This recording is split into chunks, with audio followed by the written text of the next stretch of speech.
হে everyone, আসসালামু আলাইকুম। Recipe by সেজাস মম চ্যানেলে আমি আপনাদের সবাইকে স্বাগতম জানাচ্ছি নতুন একটি রেসিপি নিয়ে। সেটা হলো ম্যাঙ্গো লাচ্ছি। আমি আশা করছি আমার আজকের রেসিপিটি আপনাদের সবার ভালো লাগবে।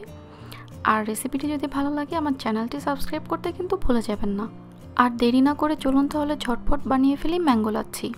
লাচ্ছি বানানোর জন্য আমি এখানে নিয়ে নিয়েছি দুটো এরকম সাইজের আম দুটাকে আমি ছোট ছোট টুকরো করে এভাবে কেটে রেখেছি।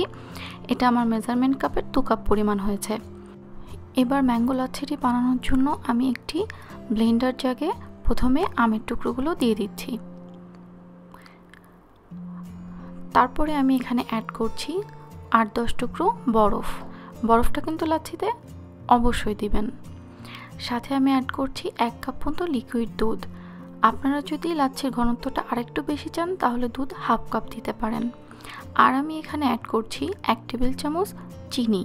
আর লাগছে 1 কাপ পরিমাণ মিষ্টি দই। মিষ্টি দইয়ের পরিবর্তে টক দই ব্যবহার করা যেতে পারে, সেক্ষেত্রে আপনারা চিনির পরিমাণটা স্বাদ মতো বাড়িয়ে নিতে পারেন। এবার এই মিশ্রণটাকে একসাথে খুব ভালো মতো ব্লেন্ড করে নিচ্ছি।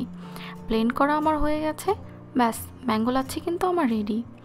এবার আমি এখানে 3টি গ্লাসে ম্যাঙ্গো লাচ্ছিটি পরিবেশন করে নিচ্ছি। আমি যে পরিমাণ লাচ্ছি আজকে বানিয়েছি সেটা 3 জনের পরিবেশনের জন্য যথেষ্ট। লাচ্ছিটিকে আর একটু বেশি স্বাদ দেওয়ার জন্য আমি উপর থেকে ছিটিয়ে দিচ্ছি কিছুটা পেস্তা বাদাম কুচি। আপনারা এই বাদামটা চাইলে অ্যাভয়েড করতে পারেন। আর সৌন্দর্যের জন্য দিয়ে দিচ্ছি পুদিনা পাতা। এটা কিন্তু পুরাই অপশনাল। হয়ে গেল আমার খুব সুস্বাদু এবং মজাদার ম্যাঙ্গো লাচ্ছি। এই লাচ্ছিটি তৈরি করতে আমার সময় লেগেছে মাত্র 2 মিনিট। বাসায় ট্রাই করে দেখুন, ভালো লাগবে নিশ্চয়ই। সামনেই হাজির হব নতুন কোনো রেসিপি নিয়ে। ভালো থাকবেন সবাই। আল্লাহ হাফেজ।